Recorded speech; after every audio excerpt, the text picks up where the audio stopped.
I'm really intrigued about Lanzarote, mate. Yep. Not because I want to party. I'm old now. But There's not a lot of partying that goes on in Lanzarote. I like to pride myself on that we don't just do volume, we do quality as well. God, I wish I could delete you, 'cause nothing can compete with you. some people's packed their bike, some people have packed their mankini. Well, you went out there for a camp. I did, yeah. Not band camp. Not band camp, unfortunately. Triathlete camp. It's nice just to be in that environment where people are sort of like helping each other out. You sort of get way more out of it than just the training. When you can't hear yourself on the bike for an hour because the wind is howling through your ears, it makes you strong. You're basically teaching people how to manage, load and recover effectively. And I think that's why the pull is to go. Yeah. He said, firstly, hey chaps, enjoying the pod. It's the best podcast I've ever listened to. I'm adding that bit in, actually. Thanks, Brad. Dan. Brad. Mate, it's good to see you. And you. It's been a bit of time. It has, actually. Luckily, the listeners to the show don't get the gaps like we get because seamless every week. We are professionals and it's there every Sunday 10 a.m. So 10 we'll never miss you guys. But I've not seen you for a few weeks because I mean a tan gives it away, doesn't it? It's not a great tan though. I think it's pretty good. Oh, okay. It's better than mine. It's better than yours. It's better. Do you know what? It's good. You know when you've got a tan and you're wearing white. Oh yeah. So okay. just like it sort of emphasises it. Yeah, that must be like it's called something, isn't it? Like a contrast, I guess. Cheat code I was going to go for. When I went on my last holiday, my honeymoon actually, it was all white t-shirts and some white shirts because obviously you know when that tan's hitting, that tan's tanning, you want to look your best. So. Okay. But it's the subject of where you got that tan that forms the podcast sort of detail today, if you want, because I'm really intrigued about Lanzarote, mate. Yep. Not because I want to party. I'm old now. But there's not a lot of partying that goes on in Lanzarote. Okay. Is that a myth then? I just assume the Spanish island like that. Like, I mean, there are an exception. Well, there are a lot of people who go over there to just drink. I would it's a party island. I would say Lanzarote is... Is it like half Iron Men, half... No, I think it's just a popular place for people to go and ride their bikes and run and swim. I still imagine 95% of people who fly into Lanzarote are... My flight was full of just people who want to have a good time. You know, there was me and a few other people who were going on camp. That's about it. Some serious faces. Some people's packed their bike. Some people have packed their mankini. Is it that kind of... Yeah, I guess. Is it stag doing out there? I don't know. No, not stag doing. No, we're talking the demographic is like, ooh. In the summer, it's families. Okay. And in the winter, it's like 40 plus. Okay. Yeah, it's a lot older. Interesting. Yeah, a lot older. I think it's because it's quite a friendly. It's a friendly place. It is a friendly place, actually. Really, quite a friendly place. I've never been. Never. Have you been to any of the Canaries? No. Ah. That's where you need That's to awful, go, isn't it? I've not. I mean, no, it's not awful. There's a lot of places to go, isn't there? There's a lot of weird history in the Canaries. Is there? Yeah, they were like they're quite. I mean, don't quote me on this. This is just what I know, surface area stuff. But they weren't they weren't taken over until quite late. Okay. If that makes sense. You know, they were like just the original people that lived there from Africa. And they just survived off the land and things. And then I think, I don't know, might have been I don't know who took over, but it was like they took the islands over like one by one. Okay. So yeah, when I say recent history, I'm talking still hundreds of years. We're not talking like 90. We've turned into like a political, geographical. But yeah, the history behind the islands is quite deep. Well, you went out there for a camp. I did, yeah. Not band camp. Not band camp. Unfortunately. Triathlete camp? What do you call it? What do I call it? I call it Club Coaction's camp. Club coaching. Club coaching, yeah, club coaching. That lives on. That does live on. I get it shouted out. I love it. If you listen to the podcast and you see Dan, just shout Club coaching at him loudly. I think it's the quick reading of like... Yeah, because it almost is there. It's like a play almost, isn't it? It's like I don't know if it looks like coaching. I mean, Coaction. If you're running quite quickly, you might only see it briefly. See, that wouldn't apply to me. So I don't struggle with that. So yeah, we went. I took over the 2 weeks. I don't know, it's like 10, 12 people over 2 weeks. So they book with you. Yeah, I just do 2 weeks. The idea is to take a certain group 1 week and a certain group the next week. Okay. And they come just to swim, bike and run. So like an A team, B team. No, there's no order. You want to cause some controversy in your camp. Yeah, there was a better week and a worse week. Yeah, no. yeah. But lots of companies do it. It's an escape from the British winter. I thought that would be the main Yeah, driver for that. because one of the biggest problems, as we all know, anyone listening to this, especially this winter, it's been extremely wet. So Yeah. why would you not want to go and train in the sun? Oh, I'm jealous. Yeah, 100%. you'd love it. Like, really, honestly, you just wake up and you just run in the sunshine. Yeah. And it was, I've got to be honest, Lanzarote, I've never seen it so green. Green. Weird. Oh, yeah, I don't expect to see that. So it's a volcanic island. Yes. Normally, it looks like the moon. Yes. It's just like Yes. vast and just like, yeah, volcanic, like rock everywhere. It was largely covered in like this green moss. Like So the interesting. hill that what are volcanoes? They're dormant. They look like hills. It looked like you're in Wales. It's weird. And is that because they've had a wet kind of So period? like, yeah, massive. I was weirdly talking to someone in the supermarket while I was doing one of the many food shops, and a guy was telling me it's something like it's the wettest since like I can't remember what he said now. It's like 92. Something like that. So they Significant. just happen. Yeah. You know, it's got to happen, doesn't it? It's just the way the weather works. 35 years. Yeah, or but something. it was extremely wet. So we were really lucky. The first week was a little bit wet. Very windy, really windy at the moment. It's synonymous with being windy. Yeah. I've done a bit of research actually on that when it comes to that. But the second week, it really calmed down and it was really sunny. And that's probably where I got the tan, really, from the second week.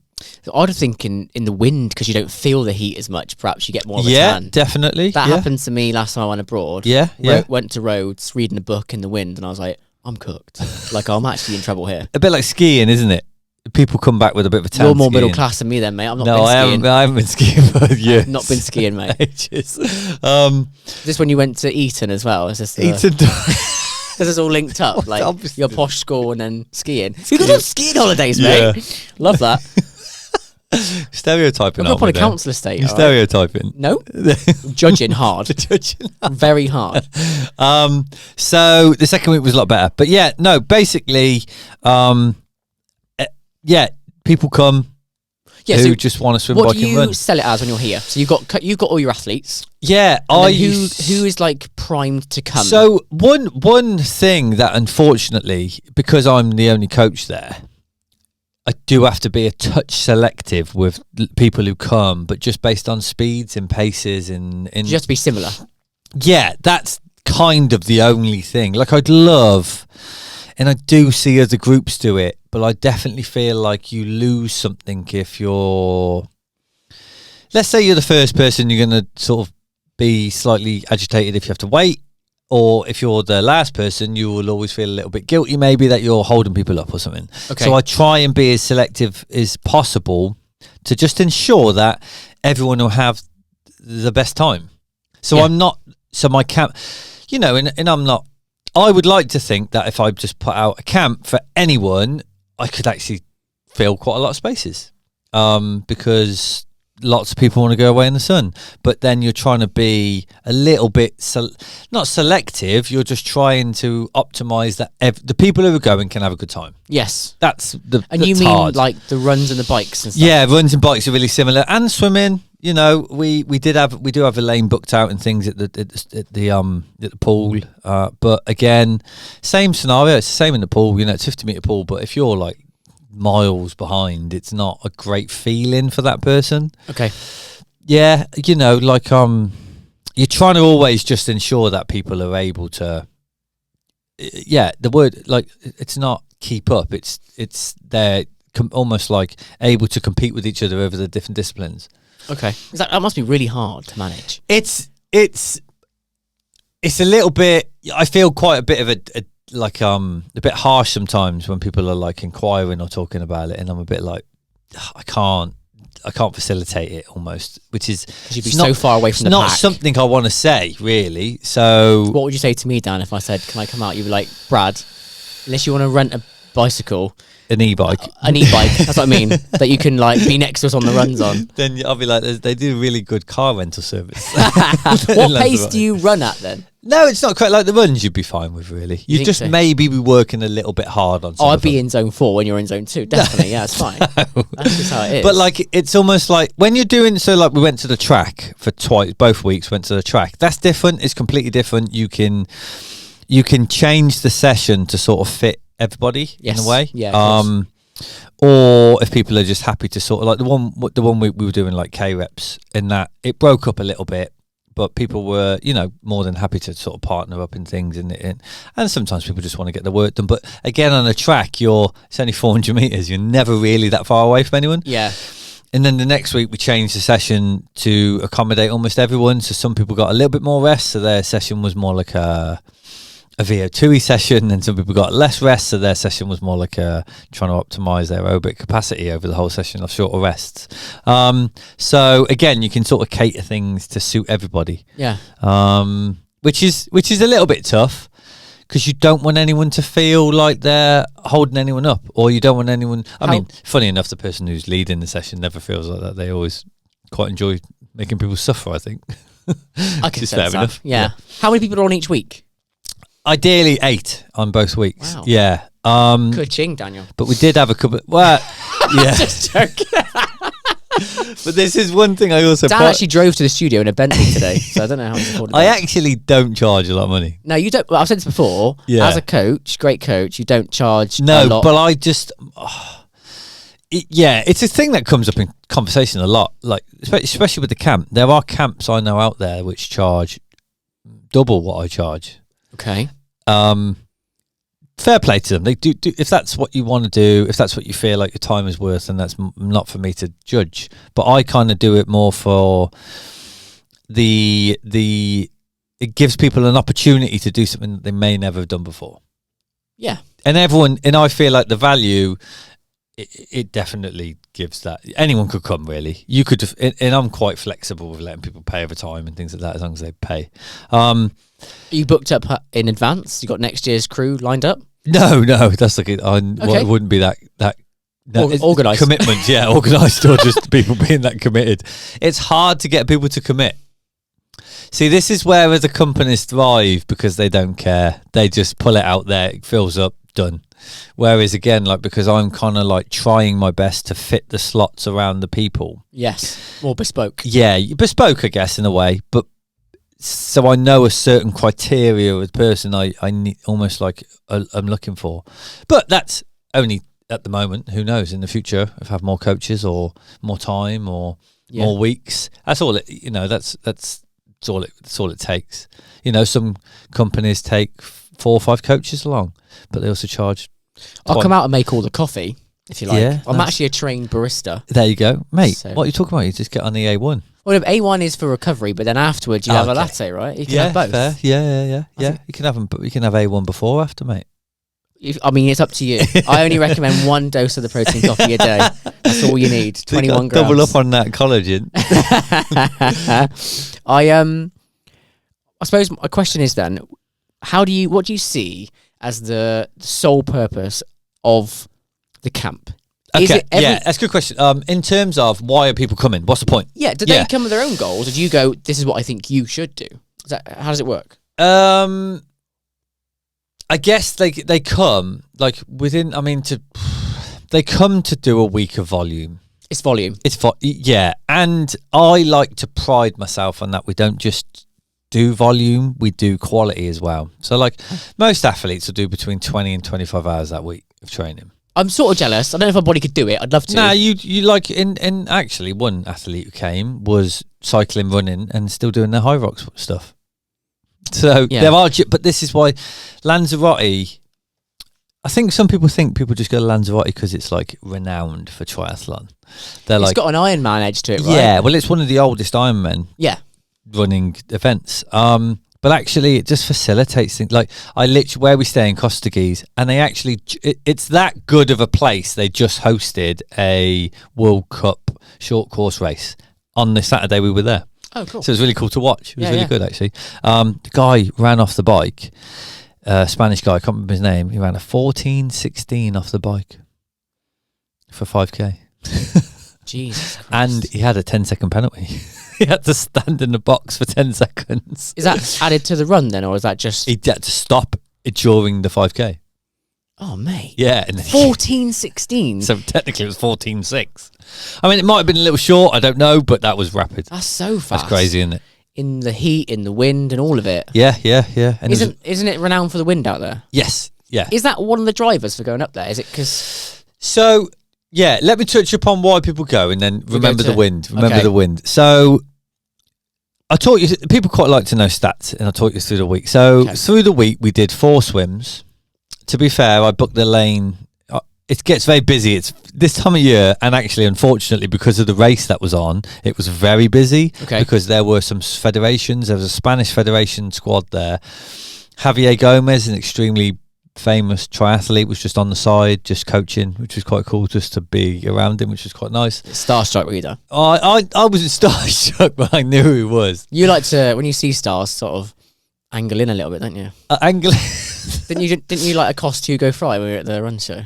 I said hello to him. Yeah. Yeah, I always say hello to him. And you But were like, I just went up to Javier and just said, like, mate, you were brilliant.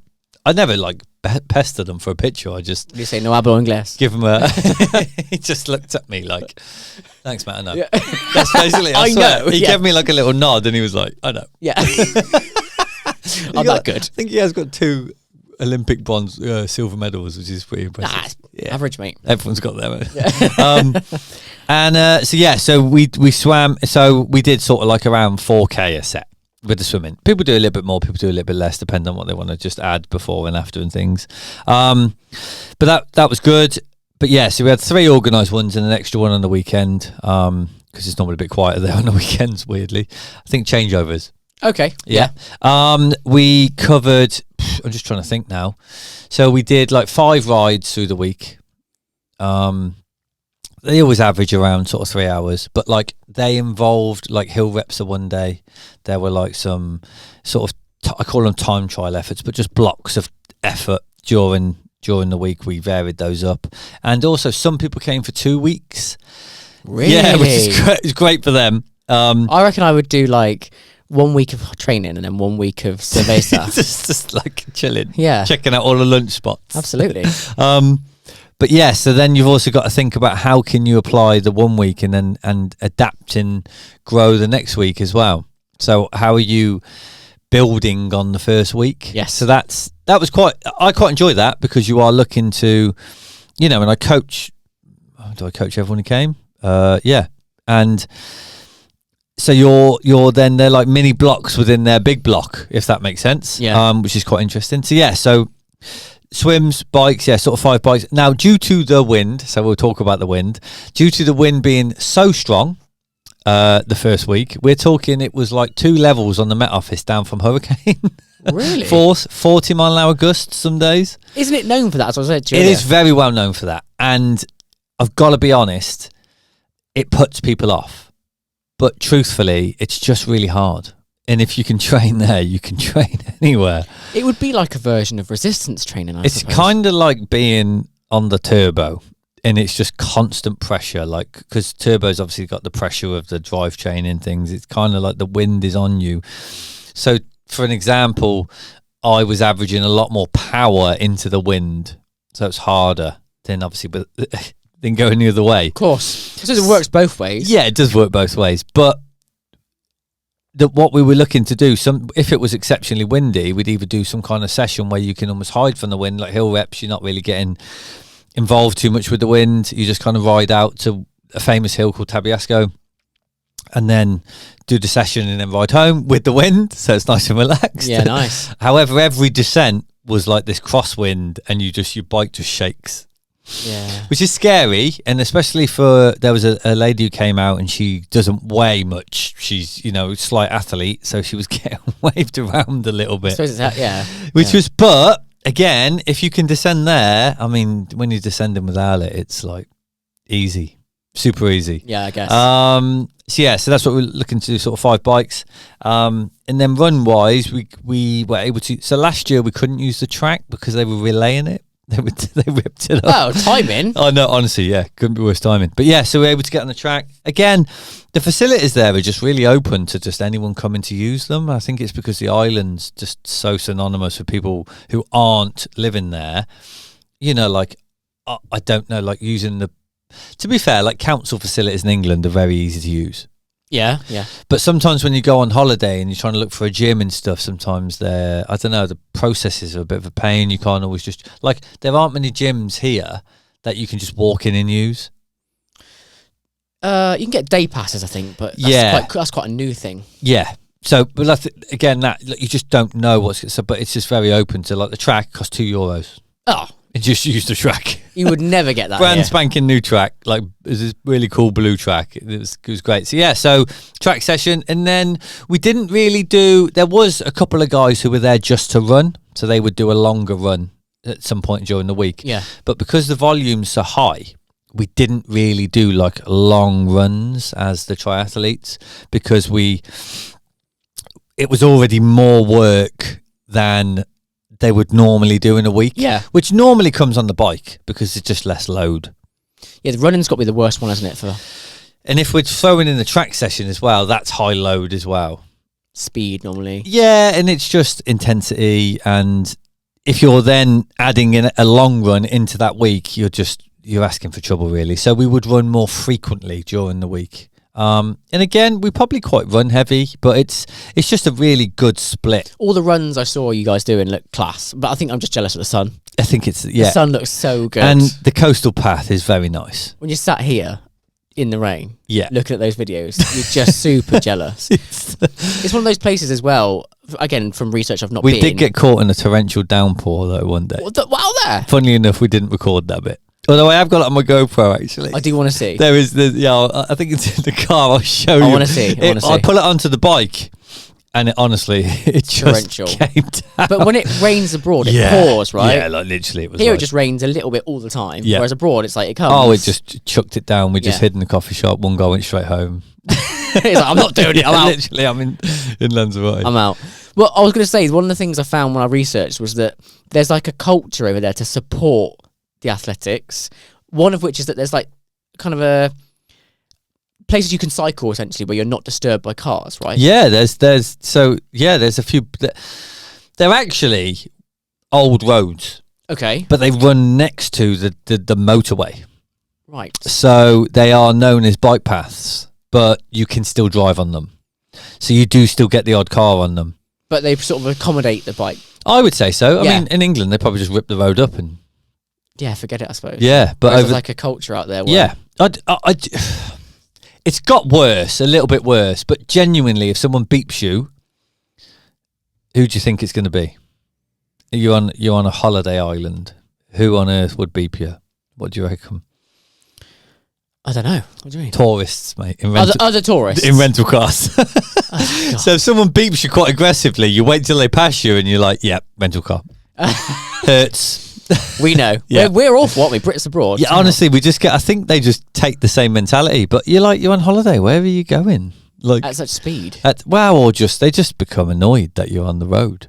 It's like, okay, brilliant. But the problem is, I do witness this. I remember one day we were out doing some time trial efforts at the far end of the island, and a group went past us. They've got backpacks on. They're on the road. I think they might have been 4 deep at one point. Really? Yeah, just like spread out. They were like, I'd call them more like tourist cyclists. You know, they weren't like cycling with much etiquette and stuff. And it was a quiet road, I must admit. But if I was driving and I saw 4 this group, they didn't really have any order. I think it was more like they were just kind of like cycling together. Not really appreciating that people might be stuck behind. Yeah, so that wasn't great to see. So I could understand why.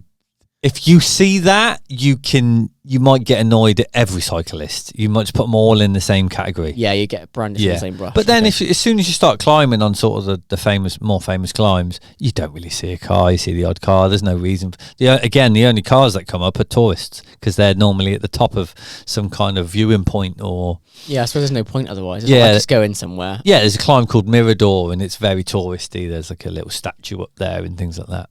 Did you get a selfie? No, I didn't get on year 1, did you get a selfie? When did you start going? Oh man, How long have you been going out there for? over 10 years. Really? Yeah, the camp stuff's been going like. Is it got a name, the camp? No, Dan's camp. Dan's camp? Dan Club Coaction camp. Clipping that. Clipping that. Dan's camp. Brilliant. You said it yourself. Brilliant. I didn't have to do anything. Brilliant. You are Mr. Click, mate. Brilliant.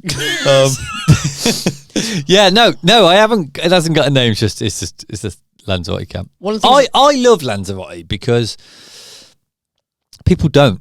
well, I was surprised. I'll be honest. I was surprised Yeah. because I was expecting it to be like a Kenya where there's 2,500 feet in the air and you're getting all of that extra. I mean, honestly, that is the worst weather I've had.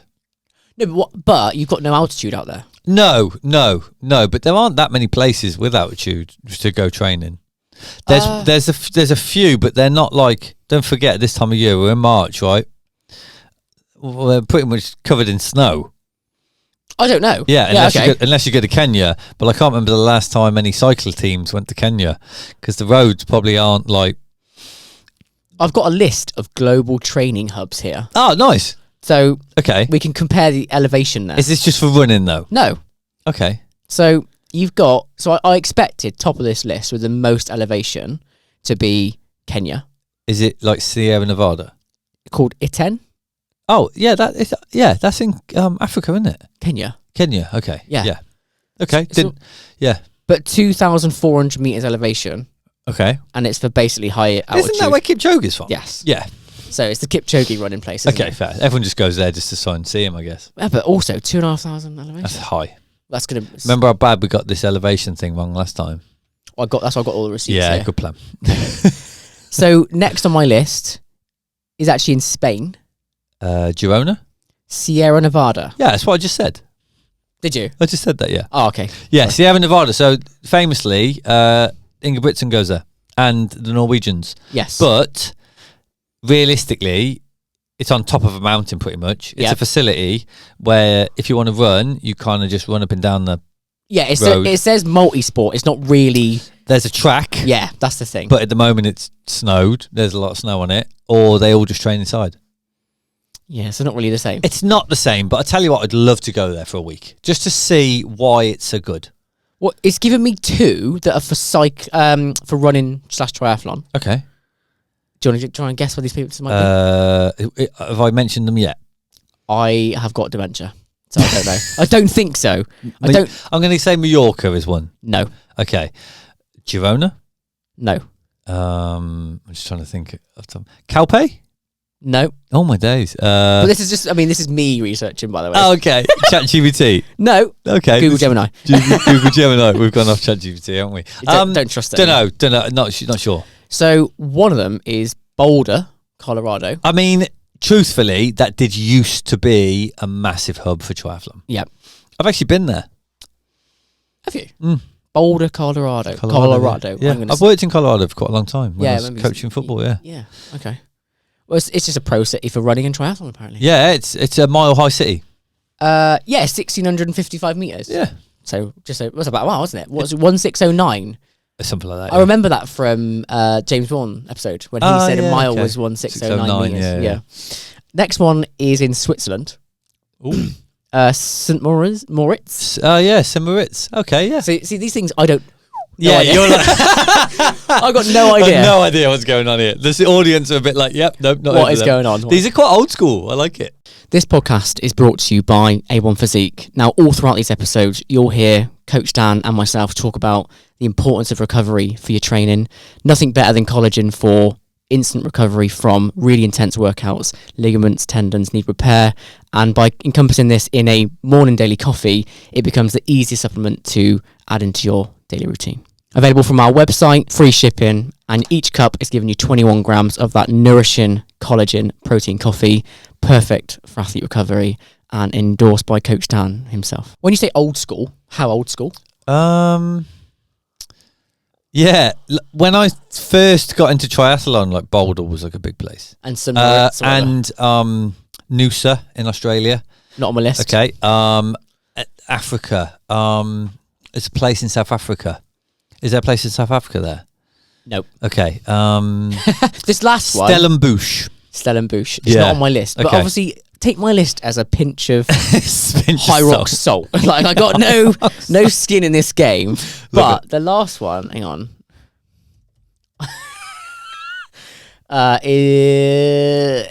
It's another. It's a Spanish island. Oh, Gran Canaria. Tenerife. Yeah, Tenerife. Yeah, Mount Tidy is a. That's it. Yeah, Mount yeah. Tidy. Yeah, okay. That's 2,100. So your list, I would say, is an altitude list. Yeah, I guess Kind so. of, yeah. Global training hubs I went with. But, Yeah, okay. Yeah. The reason I asked you about your thing in Lanzarote is because Lucy Charles goes to Lanzarote. Yes, or not so much recently, but yeah, she's really synonymous with Club La Santa. La Santa, yeah. I just didn't know if there's any like connection to what you do out there. Like, do you have any? I mean, she probably goes there because it's a bit bleak and it's good. But Club La Santa is a facility there, very famous facility. Yeah. 250-meter pools, track.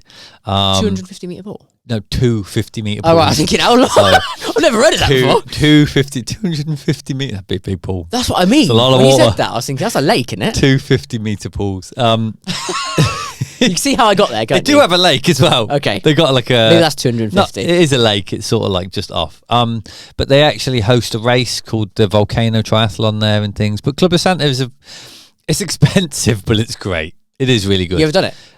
Been to La Santa? Yeah. Yes, I've been to La Santa, yeah. Did the triathlon a few times. You don't have to stay there to do the tri. Okay. It used to be in February, so I used to kind of try and plan things to do it. Okay.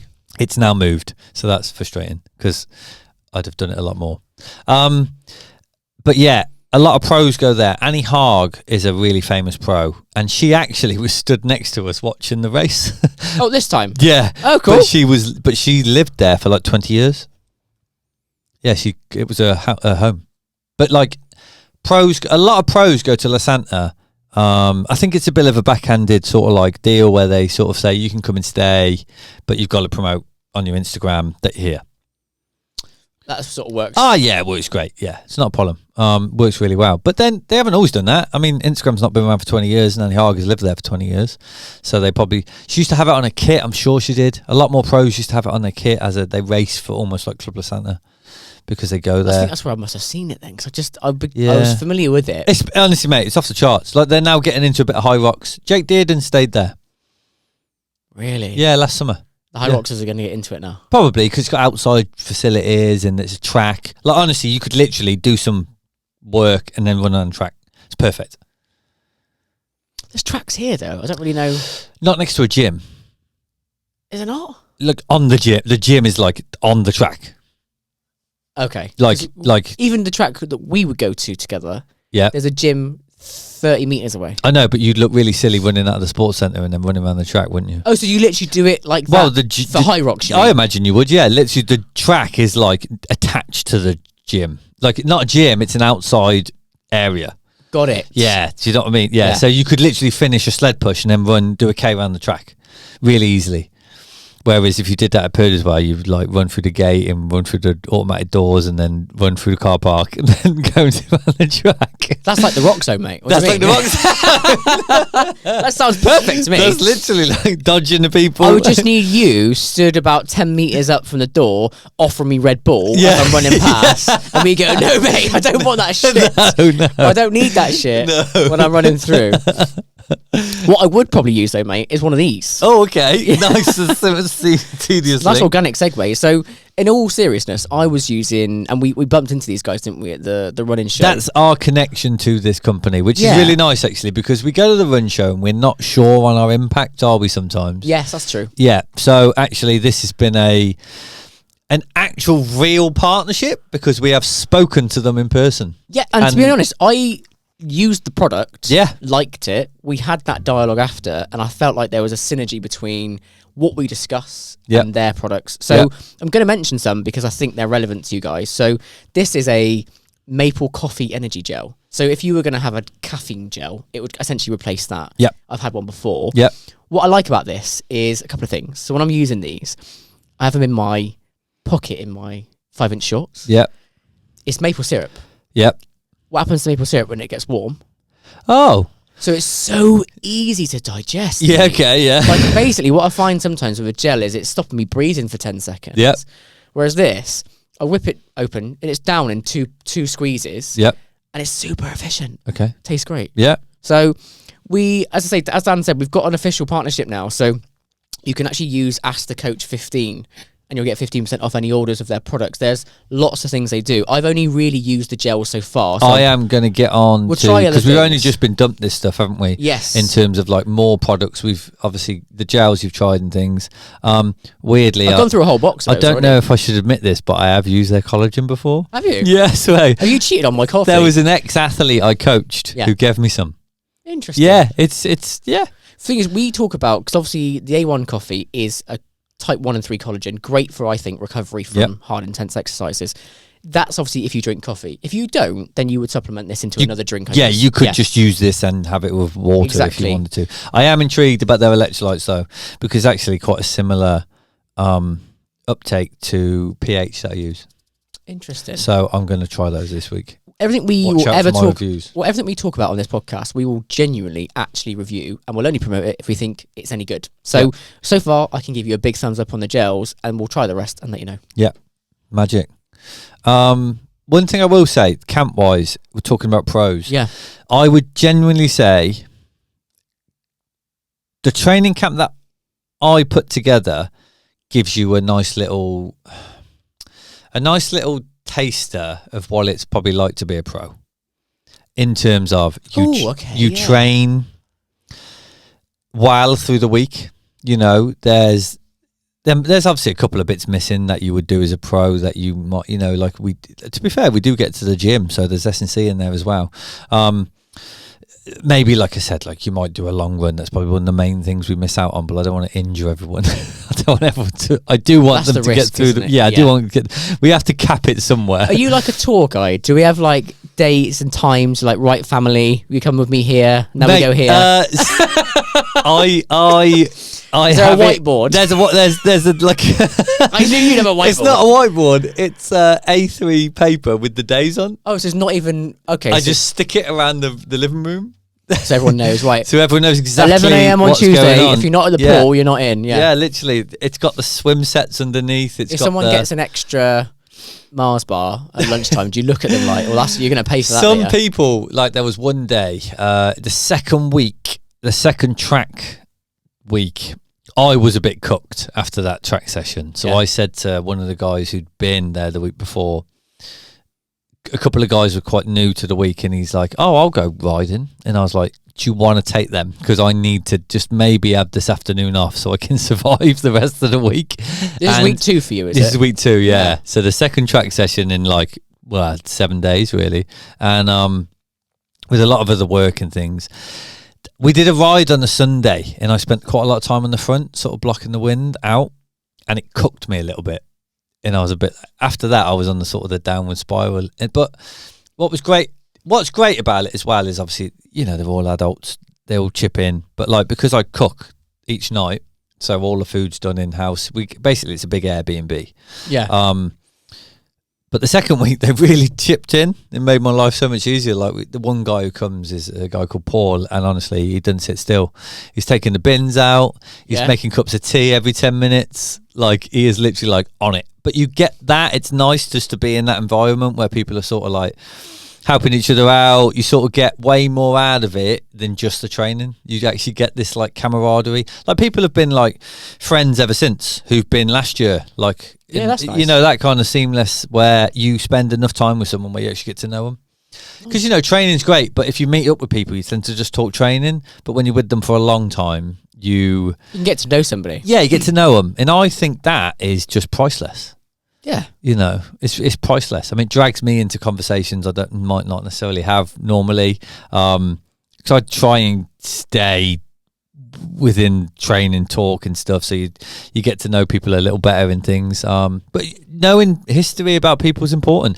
I'm a big fan of just you can have an opinion, and I try and say that through the week. You gotta have an opinion on things. Having an opinion doesn't mean you're a nasty person. It's if you are a nasty person, then you are a nasty person, and that'll just come out. Like, do you know what I mean? But you can have an opinion on something. Do you do that thing where like teachers take their students abroad and they just stay completely impartial about everything? I tried to, but then No comment. I get dragged in. I bet you do. I get dragged in. I think you're quite easy to drag in and wind up as well. Yeah, quite easy. I've seen it first. You have seen it, yeah. I'm definitely I'm easier with you. I just got your number now, I think, mate. Okay, so because this is more like Lanza based, I wanted to try and still give our lovely listeners a bit of a quiz to get involved with. Yep. Hard work, mate, because obviously I've not been to Lanza. Okay. So instead, I've got things about Lanza. Okay. Oh, God. That you may or may not know. I mean, there are other places you can go on camp other than Lanza, but Well, again, I'm still stunned. one of the main reasons I do go is because realistically, there aren't many places to go in Feb, March that are hot. And that's the biggest draw. Biggest draw, yeah. Yeah, It's the biggest draw. Yeah. The wind is a down thing for some people, but it is the biggest draw. Running in the wind sucks. Yeah, But again, though. I guess it's like running with like weights on. Yeah, honestly, but it's like 50-50, you know, you get it easy and you get it hard. But if you can train, it makes you mentally, like when you can't hear yourself on the bike for an hour because the wind is howling through your ears, it makes you strong. Yeah. You know, Yeah, like yeah. it's like, oh my God, yeah. Because then when you don't cycle, you can just go on the normal road and it's silent. It's like a hill rep, isn't it? It just makes the flat feel amazing. Yeah. Yeah. Okay. All right. Well, let's see if you can do this. I mean, I knew none of this, so I don't expect you to know any of this necessarily. So there's a bike course in Lanzarote apparently, nicknamed the Assassin. Do you know that? Nope. What? Okay, so this is going to be terrible for you. But again, do you know what the elevation gain is, or could be? Because you know the area now. Does it have the climb? It just has called anything. Well, it's just called the Assassin, but No way. Ironman Lanzarote bike course. Oh, it is the Ironman Lanzarote bike course. Yeah. Oh, yeah. I know where that goes. It goes up Mirador. And how high is that? What's the elevation gain? Do you know? Oh man, In over meters. the whole course. Yeah, it just says it's a round number as well. Okay. So it's 112 mile the bike course, I imagine. Okay. That's what. But Lanzarote. elevation. In meters. Yes. Oh man, I don't know this. It's a lot. It's more than most races. I think Lanzarote and Wales are like two of the highest. Meters. I'm gonna say 1,000. Way more. No way. Yeah. Oh, that's a rough day. Yeah. You've done it right. Loads. Not the whole course. Okay. Yeah. 2,000. 2,500 plus. It says. That's a lot. Of elevation That's gain. a lot. I don't want to do that. That is over 100 miles though. So it's still It's still a lot. It's still a lot, It's still mate. a lot. It's a lot to know you got to run a marathon after. Oh. Yeah. Where have you got in your mind the worst coming off a bike feeling you've ever had? You're smiling. Yeah, because I'm normally all right. Oh, that's such a wanker. But It's such a yeah, because running, I guess because I'm quite lucky that running is my stronger point. That But that's what I mean. You come off the bike and don't feel, oh god, that bike was too hard. I was quite happy to get off the bike in Nice, but then I was like, oh yeah, I'm all right. What's all right to you? Like, what pace are you running off the bike? Depends on the race. I didn't in Barcelona last year when I came off the bike and it was pouring rain and I was really annoyed, but I know it was like hard work as well because I was trying to do okay. That was pretty tough because it was like still raining. It was like my legs were a bit heavy and I'm like, oh. But I'm always quite happy to get off because I'm like, okay, now I've done the two bits that I'm probably weaker at. Now I'm going to go and flourish a Do you little think bit. that benefits you then being stronger at the final stretch? I do, yeah. I think it's Because imagine if you're never in a day has a triathlete won the race from the swim. Ever. It's never happened. You can't, can you? It's impossible. I don't know, but I'd love to see some data if someone could be a bit of a geek. And they might prove me wrong on this. The person who comes out the water first and if they win the race. Oh yeah. In comparison to the person who has the fastest bike and wins the race, or the person who has the fastest run and wins the race. That'd be a hell of a bit of data to look at. I'm interested in that now. That's a good bit of data. If anyone is aware, let us know in the Let comments. us know. Be Yeah. interesting, wouldn't it? You know, and Lucy Charles has classically won races after she's first at the swim. but she probably also has the strongest bike as well. Okay. You know, But not the strongest run. potentially not. No, but she might not need it because she'd be so far ahead. Because the bike is such a big portion of the race. Yeah, but also she'd be ahead, so she can relax a little bit. If you know you've got like a 10-minute lead, you're not going to be the fastest runner, are you? You could be 9 minutes faster than someone and still win. You could be 9 minutes and 59 seconds faster than someone and still win. Yes, well, slower. Yeah, Slower. Sorry, yeah. I know what you mean. Yeah, so you don't need. So it depends, doesn't it? But I'd be interested to see the percentile of races won with the first swim, first bike, or first run. Okay. Be an interesting fact that. If no one comments, we'll find out ourselves. We'll have a little geek out. We'll have a geek out. ChatGPT, I bet could find that out. I'm Gemini now, mate. Gemini, sorry, Gemini. Converted. That sounds better. More adverts for that. Okay, so there is a volcanic tunnel called Jamios del Agua. Nice name. You nailed that. And there is a world famous species found there, which is nowhere else. What? It's got its own species of animal. They do have camels on Lanzarote, but that's not its own It's a lot species. smaller. It's a lot smaller than a camel. A lot smaller. Think that it's an island, so it might not be a land animal all the time. It is partly. If that helps. Like a turtle? Close. That's definitely the right kind of thing. Yeah. Yeah. Okay. I don't know what else swims in the water. Under the sea. What? A lobster? A crab. A crab? Oh, okay. Yeah. Is Sebastian a lobster then? I don't know. I thought he was a crab. Is he a longustine? Oh, mate. He's not a crab, is he? I thought he was a crab. He's a bit longer than that, though, isn't he? Could be. I'm probably wrong about that. He's red. The red one. Yeah. Yeah, he's long, and the crab's round. Right, hang on, wait. Someone's going to comment. Right, Sebastian It's them girls from again. Little Mermaid. Crab or... So, no, it's a Google search. Sebastian from Little Mermaid, is he a crab or lobster? Is a search. Okay. Sebastian is a crab. Yes! No way. Yes. There you go. Right. Fuck the haters. We use ChatGPT and Gemini on this show. But yeah, so it's a blind albino crab. What? It's a unique species. No, I need to go and find these things. It's called Munidopsis polymorpha. They are tiny and white against black rocks. Didn't know that. I know. I thought I'd find some cool shit. It's cool facts. I should have known this before. We could have took everyone on tour. You know, they could have skipped their 3-hour bike or their track session and kind of find. I'll come out next year. And you can do I'll this. just do coffee and tour. Family, follow me. How long have you been there for? You sounded very Spanish. Ah, mate, practicing, aren't I? It's all like Duolingo, mate. So there is a Danish visionary and former Club Lanzarote director who founded Ironman Lanzarote in 1992. No way. Do you know who he is? Not a clue. No, don't know his name. Okay. Kenneth Gask. Oh, Gasquet? Gasquet? Gasquet. Can't tell if it's how you pronounce that. Yeah, so 92. So it's.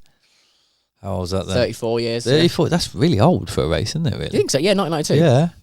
They don't like it, though, on the island. Oh, really? And, yeah, they've started to sort of hate against it a Why? little bit. Well, it shuts all the roads down and things, doesn't it? And it's the tourism there is big. Don't need it for the economy then. They Yeah. don't need it, no. They don't need it. No, they don't need it because tourism's big. Okay. You know, if you think about an Ironman, you got to think about this. I was trying to explain this to the guys on camp a little bit. How insignificant triathlon really is. Like, oh, brutal. that was a bit Just deep. an expensive hobby, mate. Sorry about that, guys. Yeah. It's not. It's really important to us. But, you know, let's take Lanzarote. 2,000 people race that race. Yeah. So 2,000 people. Let's just be kind and say 3,000 because every other person brings someone.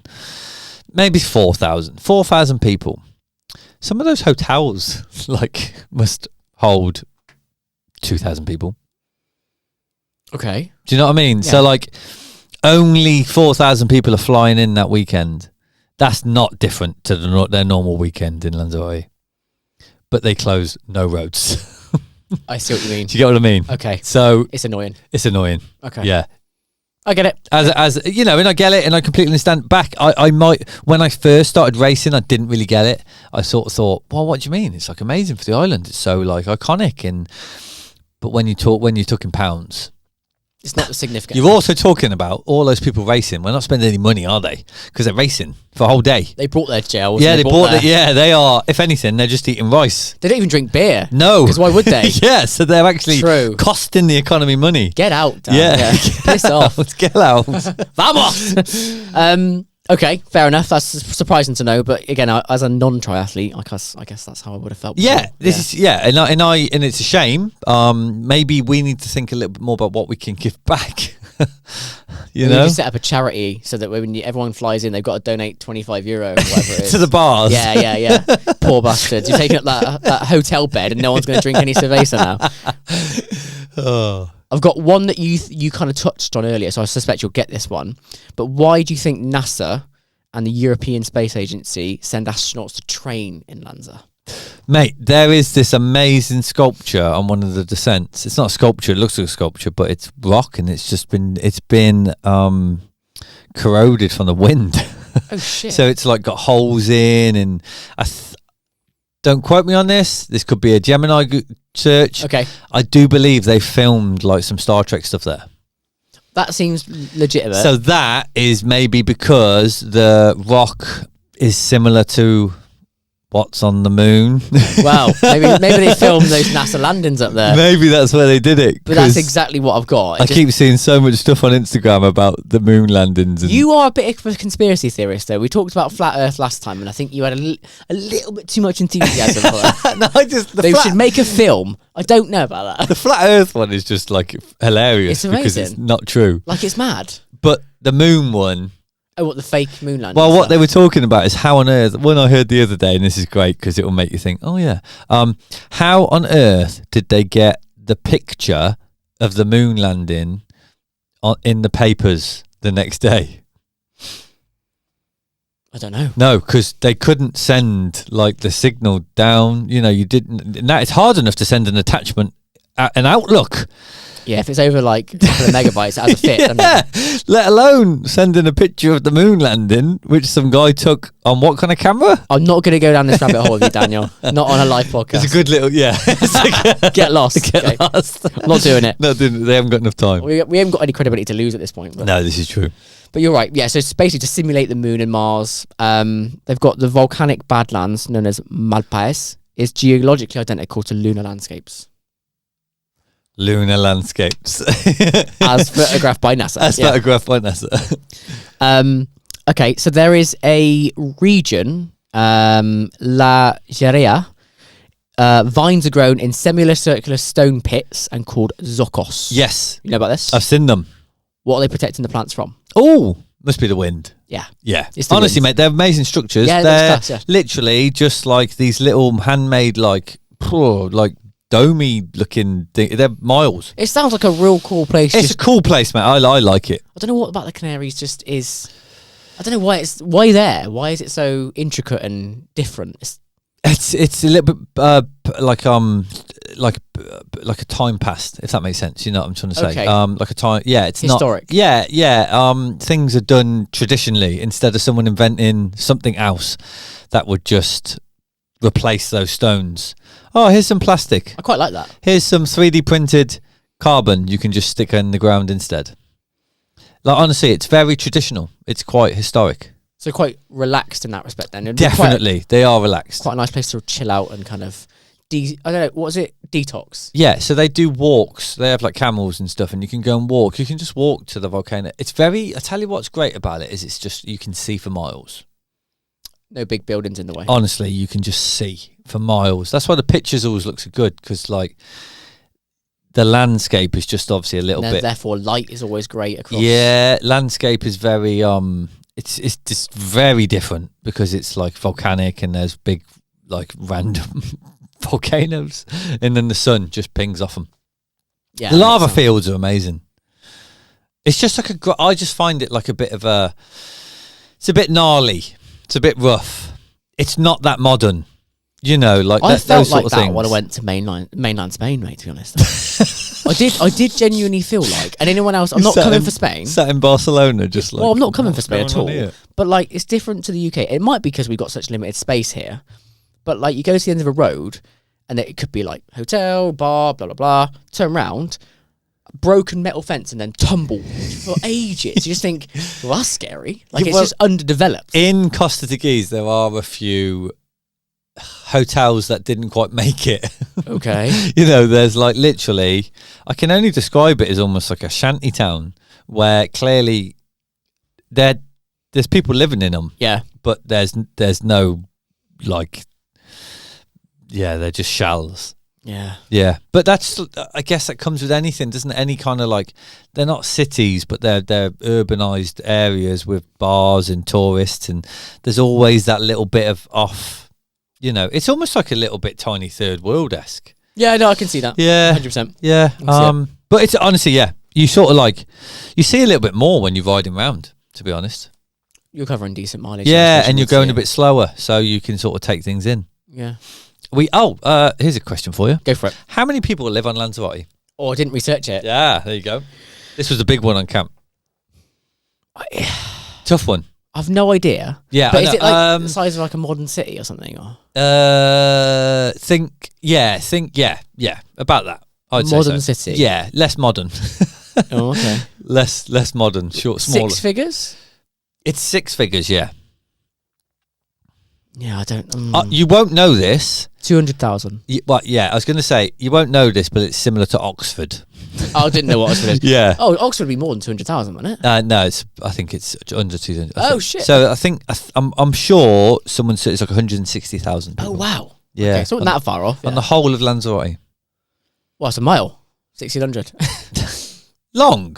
No, it's in 160,000. I'm thinking. I'll put Lanzarote is a mile. That's how I remember now. Yeah, got you. Yeah. So 160,000 people, Mental. which did shock me a little bit because it's a big enough place to hold a lot more people.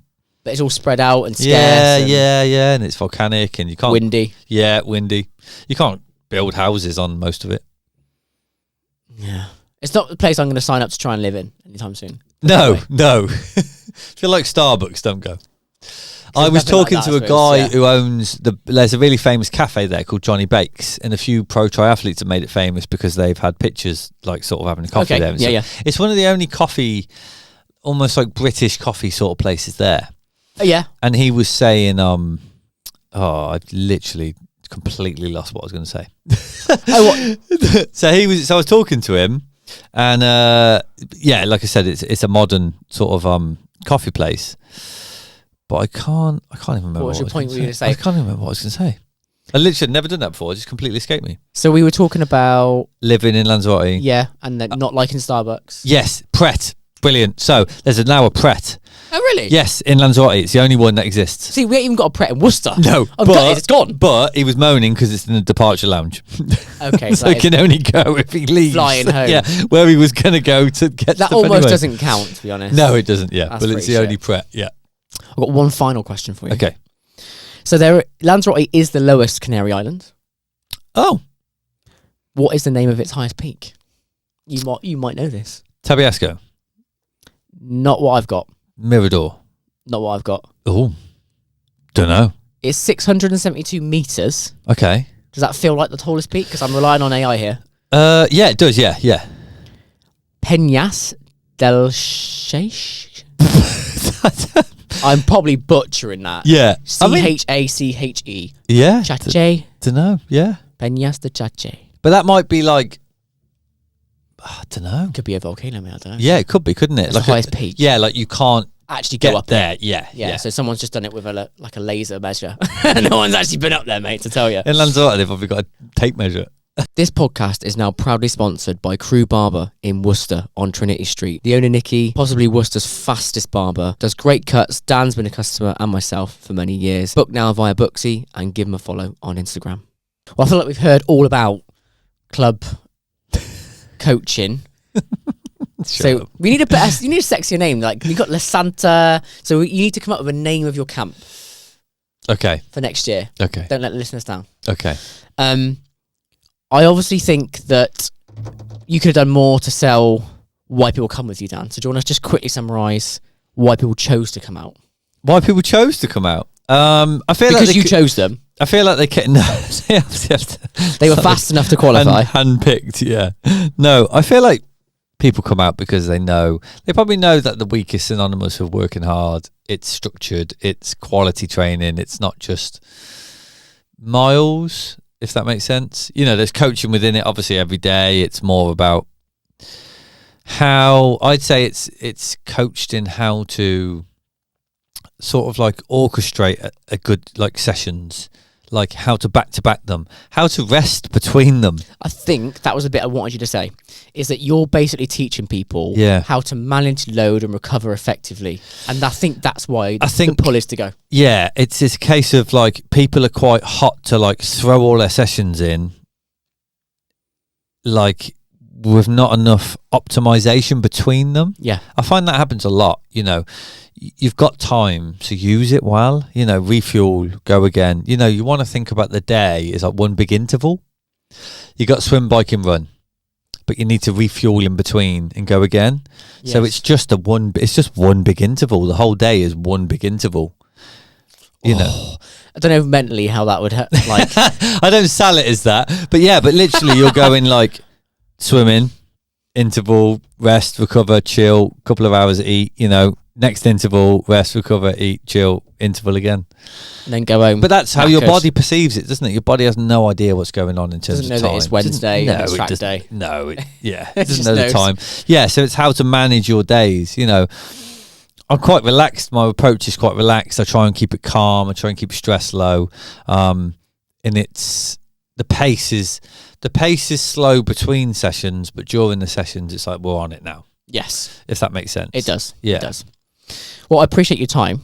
I've got one question that was submitted by a user. Oh, and then I thought if we hit that, it'd be a nice way to end the show today. Okay. So this comes from Alfie. Okay. He said, firstly, hey chaps, enjoying the pod. It's the best podcast I've ever listened to. I'm adding that bit in, actually. Thanks, Brad. It does say enjoying the pod. Yeah. I just kind of embellished the rest. Oh, I got really excited then. So Alfie's a casual runner, runs about 30 miles a week. Hard to increase. He's got 2 kids, he said. He's got a 5k PB of 17:15. That's solid. It's no joke. Piss off, Alfie. Right, so... but his previous PB from over 2 years ago was 17:39, so it's very, very good. He's had a fitness assessment, showed his body fat percentage is 21.1. Okay. It's higher than he expected. Told by physiologists that reducing this to a more optimal weight should convert to significant performance. And I think you've talked about this before, where you've said weight loss, VO2 max up. Yeah. Generally speaking. It's like a simple mathematic equation. Yeah. Right? So... what is your take on monitoring body fat for race performance is the question. Yeah, I mean, the problem is it's like you're running a 17:15. Unreal. That's fat. It's pretty good, yeah. And obviously his goal, I'm guessing now, is like... sub 16. Yeah, sub 17. Sub 16. Sub 16. I'm reading this correctly. So he wants to lose... and that sub 16 could be achievable. I'm assuming he meant sub 16. Oh, fair play. Okay, it's like a 15... so he's aiming for 15 something. Yeah. I don't know. It feels. I mean, fair play. You know. That's what it says. Yeah. Okay. So basically, how are you going to get there? Well, how monitoring body fat for race performance, basically. I don't know. I mean, significantly, you'd have to lose quite a lot of body fat to keep what you've got to then get sub 16. You think so? Wow. Yeah. That's like a lot of time. 75 seconds. That's quite a lot. Yeah. Over 5 minutes, 5 kilometers. Yeah. That's still like 15 seconds a kilometer. More. Is it? Over 5k, isn't it? It's exactly 15, isn't it? Oh yeah, exactly. Well, so it is more. Oh, 16. Yeah. Okay, 15 and an extra 1. Yeah, Sorry. 1 Sorry. second. Yeah. Yeah. Which is a lot. Yeah, because if you're going, what would that be then per kilometer? Oh, I don't know why I asked you that, because you can't do... I'm not even look. It's fast. Dropping 10 seconds per kilometre is hard. So yeah. Is wild. I would say, so, but what he's asking really is how we're going to drop the weight and be smart. Slowly, if I'm honest. Because if you're not looking for a quick gain, let's say you're looking for those 15 seconds, you could probably get away realistically with keeping your training volume, but actually maybe trying to lose a couple of kilograms over a couple of weeks. Being smart, protein high, but maybe just look after your carbs a little bit. Okay. Lose a few use like 2 or 3 kilo, so it isn't going to significantly affect your performance. Gain those 16 seconds, and then go sub 17. But then you might find that you're feeling a little bit weaker after that. But you've hit your goal, so like you've done it for a purpose. But if you're trying to gain 75 seconds, you need to do it sensibly. Because if you just lost 10 kilograms in 2-3 weeks, you're going to feel brutalized. Yeah, you are. And I guess there's the whole body fat versus kilograms, but really if you're losing body fat, your weight is coming down. I would just say if you're losing body fat, really, it's optimizing recovery. It's ensuring that your calories are you're not in a surplus every day. You haven't got loads of calories like surplus. No, surplus is lower, isn't it? No, surplus is high. Yeah, surplus. So you're not in a surplus every day. So you're not having, I don't know, 300-400 calories each day, or you actually realistically, if you're looking to slowly lose it, let's say over 6 weeks, 7-8 weeks, you're looking at being under by 200-300 calories every day. You'd have to micromanage that. Like that, 200-300 calories every day. So then you slowly drip down. I think it's setting the goal of when you want to do it by, really, and then going, okay, I'm going to do this for a certain amount of time, because you'll have to monitor it really closely, because you've obviously got your kids. You know, you're not a pro athlete. You can't just sit on the sofa between sessions, eat, train, eat, go to sleep. You got work, you got kids. If you're feeling weak and you've got to manage 2 kids, you're going to snap. You're not going to be the nicest person to be around. You know, people lose weight and you speak to anyone, I guess, like bodybuilders or boxers and things, you get aggy. If you are under, you get aggy. Yeah. So micromanage it. A couple of 200-300 calories lower over those like days and days and days and days, weeks and weeks. Give yourself, like I said, 2 months to do it, something like that. And then that will bring performance. Whether that brings 75 seconds, it might be that he mistyped that and meant sub 17. Yeah, I mean, we don't. Yeah, but what would you need? I mean, I'm guessing maybe he's looking at losing 10%. If you lost 10% body fat, no, because 10% is like stage body fat, isn't it? Like you're like bodybuilding, or less than that, I suppose. But. Yeah, I mean, that's the only way I could see you gaining that time, by really leaning out. Okay. So, Alfie, to answer your question, mate, sensibly, slowly, micromanaged, and then if you feel weak and shit, maybe pause for a bit, eat maintenance for a bit, and then start again. Don't let the Aggie creep in, and it was just going to deteriorate performance. Because this performance at the end of the day, isn't it? Over that time, you just don't want to deteriorate your performance. Yeah, because you gotta make sure your calories are there to keep your performance, and sacrifice the carb calories, not the protein calories. Yeah, good.